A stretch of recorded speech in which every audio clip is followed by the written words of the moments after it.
Hello guys, welcome to my YouTube channel Sanskrit with doctor Priyanka में आपका हार्दिक स्वागत है। आज हम संधि प्रकरण के ऊपर चर्चा करेंगे। संधि प्रकरण के कुछ इम्पॉर्टेंट क्वेश्चंस मैं आपके लिए लेके आई हूँ, जो कि आपके यूजीसी नेट और सभी प्रतियोगी परीक्षाओं के लिए बहुत इम्पॉर्टेंट है। इन क्वेश्चंस के माध्यम से मैं आपको नियम भी बताऊंगी और संधि को पहचानने का तरीका भी, और कौन से शब्द में किस तरीके से संधि लगती है उसके बारे में हम चर्चा इस क्लास में करेंगे। आइए, पहला क्वेश्चन है, आ धन आ का संधि रूप क्या होगा? तो यहां पर स्थिति अगर ये होती है,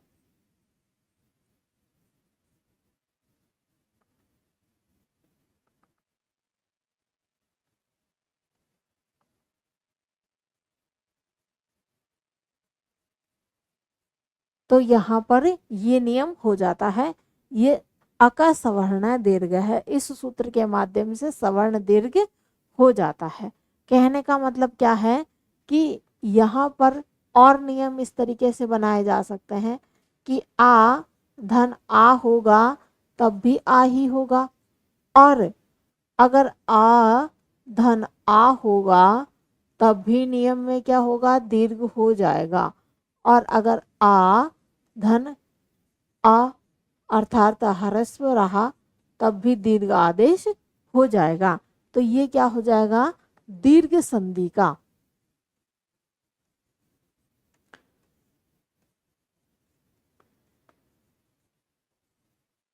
दीर्घ संधि के नियम।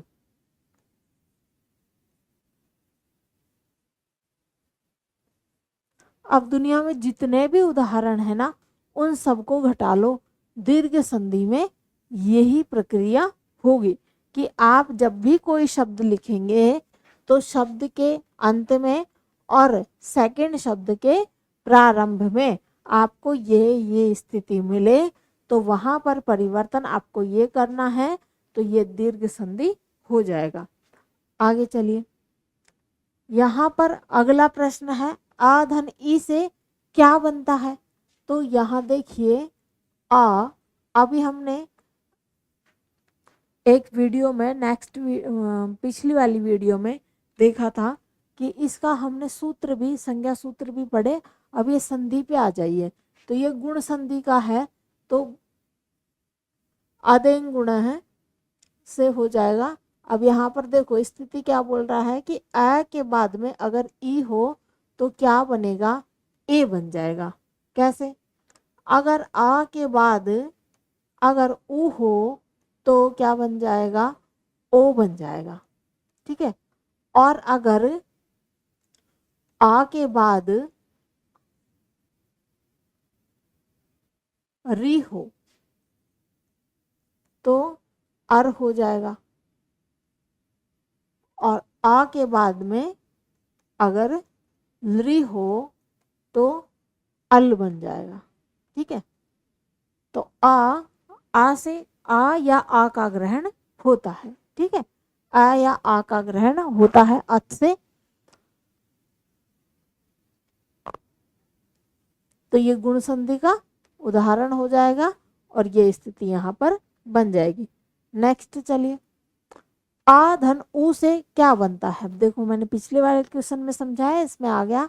तो क्या बनेगा इसमें, आ धन ऊ से ओ बन जाएगा। ठीक है, तो आंसर नंबर ए सही हो जाएगा। आगे देखिए, आ धन ए से क्या बनता है? तो यहाँ पर वृद्धि संधि का उदाहरण आ जाएगा, और वृद्धि में क्या है कि इसके बाद में अगर ए हो, है ना, या फिर आ या आ के बाद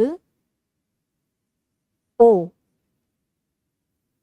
हो तो क्या हो जाएगा,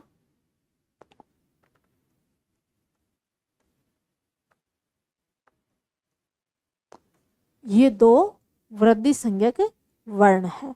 ऐसे तो यहाँ पर भी 4 वर्ण हैं, आर और आल। अगर हम री और लृ के साथ में भी संधि करें तब ये स्थिति बन जाएगी। ठीक है। नेक्स्ट है आ धन ओ से क्या बनता है, तो औ बनता है, जो कि हमने अभी पढ़ा था। ई धन ई का परिणाम क्या होगा, है ना, तो क्या हो जाएगा, ई धन ई बराबर दीर्घ ई। देखो आ धन आ होगा तो क्या हो जाएगा, आ हो जाएगा। ठीक है। ई धन ई होगा तो ये बड़ा हो जाएगा। ठीक है। अगर ऊ धन ऊ हो तो क्या हो जाएगा, दीर्घ ऊ हो जाएगा, है ना। और री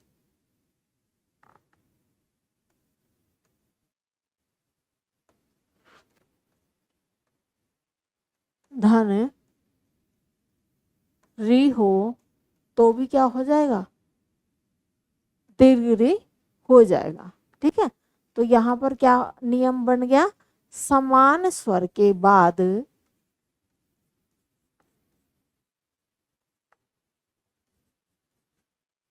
समान स्वर के बाद में समान स्वर आए तो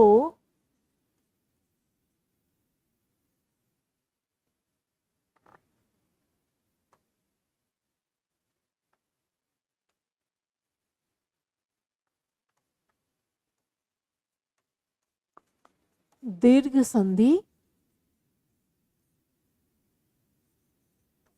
हो जाएगी। दीर्घ संधि प्राप्त होगी अगर समान स्वर है उसके बाद समान स्वर हुआ तो। नेक्स्ट है ऊ धन ऊ का परिणाम क्या होगा, तो यहाँ पर भी क्या हो जाएगा, दीर्घ ऊ हो जाएगा। नेक्स्ट है री धन री, तो यहाँ पर भी क्या हो जाएगा, दीर्घ री हो जाएगा। आंसर एक सही हो जाएगा। नेक्स्ट है यदि शब्द देवेंद्र का संधि विच्छेद करें तो क्या हो जाएगा, देवेंद्र का संधि विच्छेद करेंगे तो क्या हो जाएगा, देव धन इंद्र। ठीक है। अब यहाँ पर क्या हुआ, आकार धन ईकार। ठीक है ना। तो इन दोनों को मिलाया तो क्या बन गया, ए हो जाएगा परिवर्तन। तो शब्द क्या बन जाएगा, शब्द बन जाएगा देवेंद्र। ठीक है। इस तरीके से बना लेंगे ना आप। महोत्सव का संधि विच्छेद क्या है, तो महोत्सव का संधि विच्छेद क्या हो जाएगा,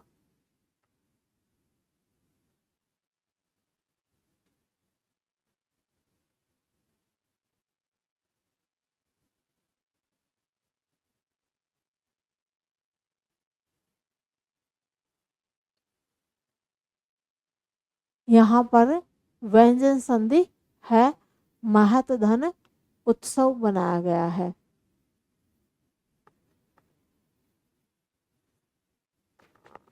नेक्स्ट है नरेंद्र का संधि विच्छेद क्या हो जाएगा, तो नर धन इंद्र। ऑप्शन नंबर एक सही हो जाएगा। नेक्स्ट है रामोस्ती में कौन सी संधि है,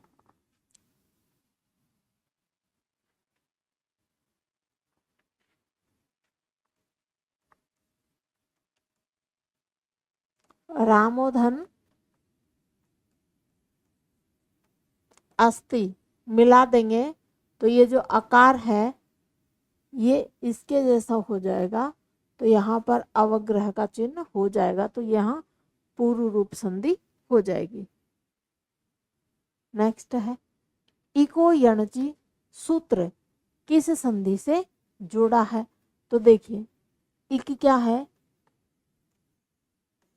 प्रत्याहार। कौन कौन से वर्ण आते हैं, ई उ री लृ। इनके स्थान पर क्रमशः य व र ल वर्ण आ जाते हैं, है ना। तो यहाँ पर क्या हुआ कि किसी भी ई उ री लृ के बाद में कोई भी क्या हो जाए, यहाँ पर असमान स्वर आ जाए।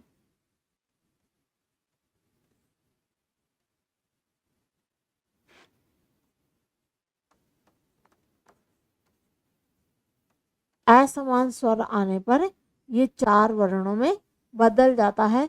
ई तो य में बदल जाता है, उ व में बदल जाता है, र री र में और लृ ल में बदल जाता है।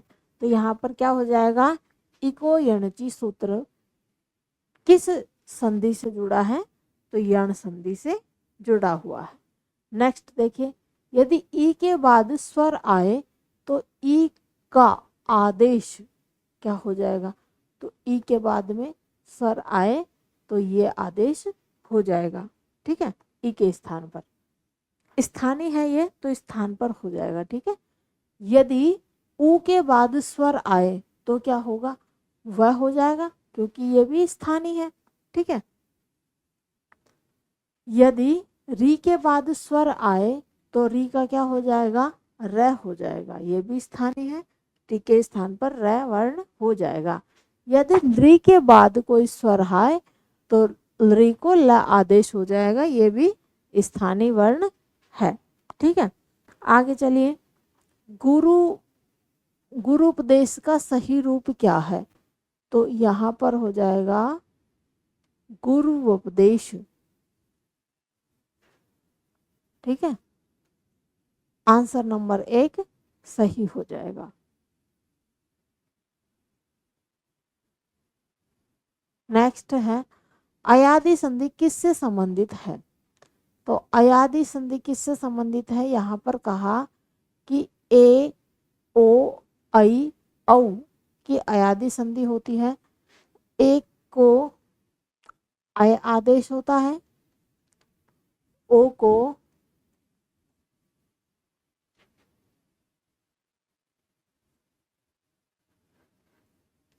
अव आदेश, ऐ को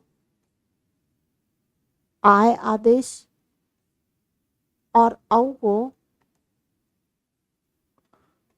आव आदेश हो जाता है। ठीक है ना। नेक्स्ट चलिए, नयन शब्द में कौन सा यण वर्ण है,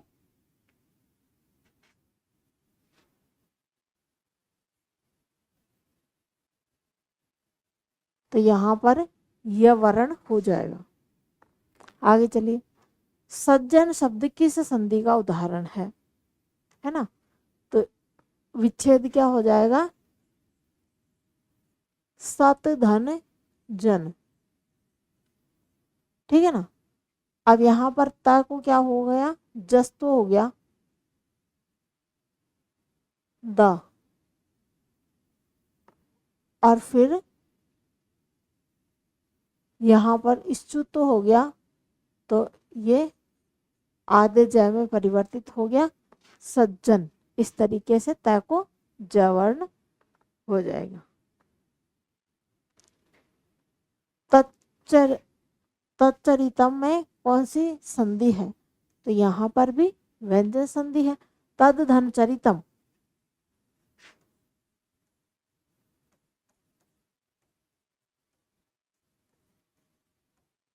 तद धन चरितम, तो यहां पर भी च वर्ण है, च के स्थान पर द को ज हो जाएगा और ज को चर तो होके यहाँ पर तच्चरितम हो जाएगा। ठीक है, नेक्स्ट है उज्ज्वल में कौन सी संधि है, तो यहाँ पर भी पिछले वर्णों की जैसे उद धन ज्वल और फिर वही चर तो हो जाएगा।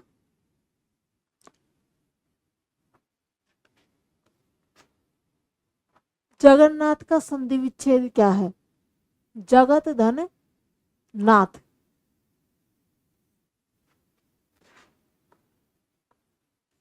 अगला प्रश्न है सन मार्ग में कौन सी संधि है? तो यहां पर भी व्यंजन संधि आ जाएगी, सत धन मार्ग। ठीक है, सत्य का मार्ग, सन मार्ग। दिग्गज का संधि विच्छेद क्या हो जाएगा? दिक धन गज, दिक धन गज। अगला है वागीश का संधि विच्छेद क्या हो जाएगा? तो वाक धन ईश है।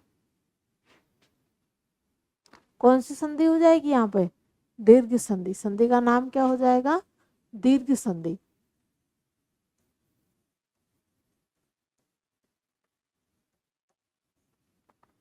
ठीक है, नेक्स्ट है षटकोण में कौन सी संधि है? यहां पर भी व्यंजन संधि है।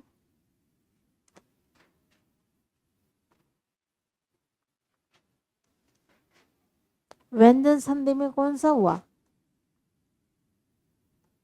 षड धन कोण। तो यहाँ पर ड को क्या हो जाएगा? ट, चरत्व, तृतीय वर्ण को प्रथम वर्ण होके षटकोण बन जाएगा। यशा धन दा का स्वरूप क्या हो जाएगा? यहाँ पर यशोदा हो जाएगा। लेकिन संधि कौन सी हुई भाई यहाँ पर? यहाँ विसर्ग संधि।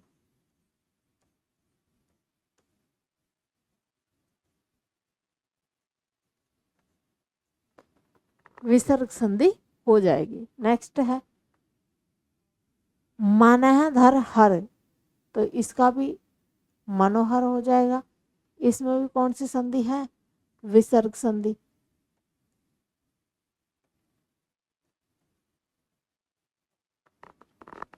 नेक्स्ट देखिए नमस्ते। तो क्या बन जाएगा? नमस्ते बन जाएगा। इसमें भी विसर्ग संधि आ जाएगी। दुह धन ख। तो दुख, दुख में भी विसर्ग संधि हो जाएगा। ये और ये ऑप्शन एक ही दिख रहा है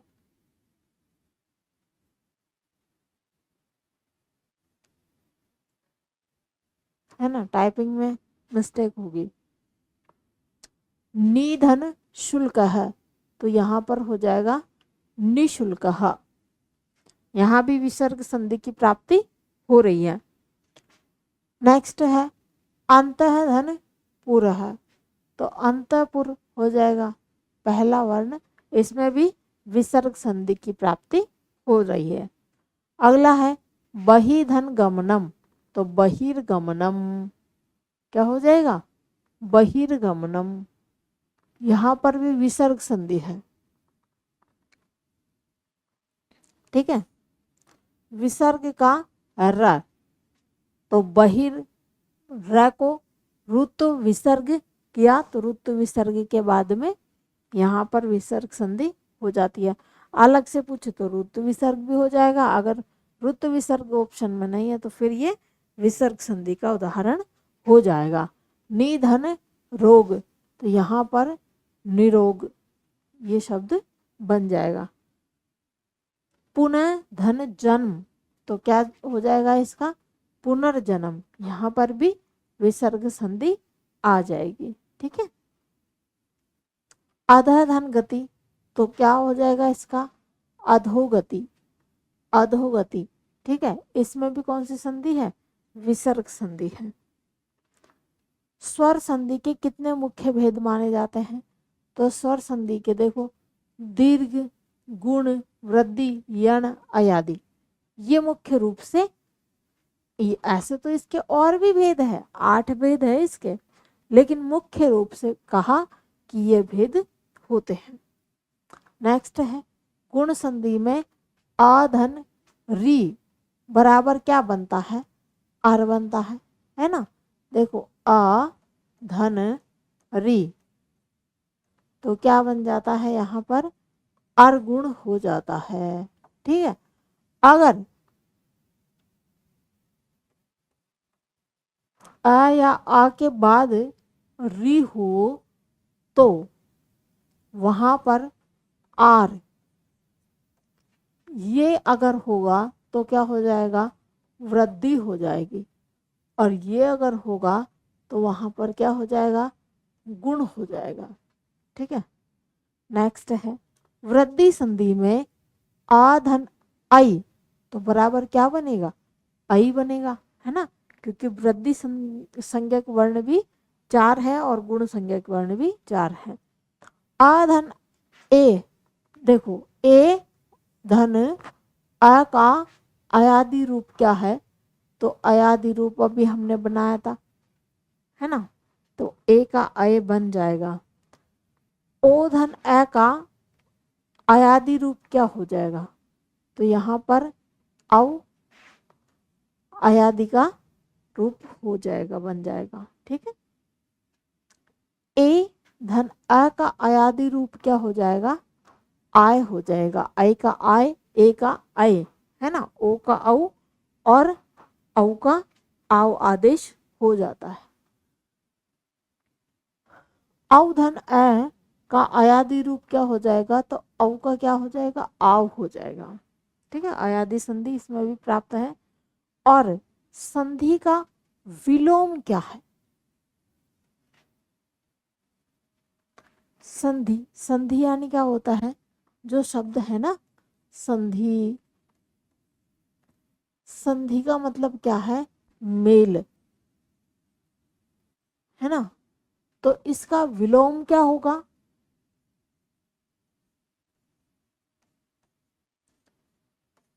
विलोम इसका हो जाएगा विच्छेद या विग्रह, है ना, संधि का क्या हो जाएगा, संधि विच्छेद या फिर विग्रह। इसका अगर ऑप्शन में विग्रह है तो आप विग्रह कर सकते हो, विच्छेद है तो विच्छेद आप कर सकते हो।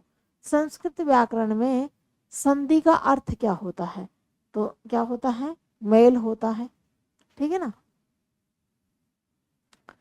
देवालय का संधि विच्छेद क्या है, तो यहाँ पर हो जाएगा देवधन आलय, आलय यानी घर। विद्यालय का संधि विच्छेद क्या हो जाएगा, विद्याधन आलय, अर्थात विद्या का घर, आलय यानी मंदिर या घर। लोकोपकार का संधि विच्छेद क्या है, तो लोक धन उपकार, लोक धन उपकार, पहला ऑप्शन सही हो जाएगा। यहाँ पर कौन सी संधि प्राप्त हुई है, यहाँ गुण संधि की प्राप्ति हुई है। ठीक है, लोपोपकार में गुण संधि की प्राप्ति हुई है। तो आज के लिए धन्यवाद, मिलते हैं नेक्स्ट वीडियो में। नमः संस्कृताय।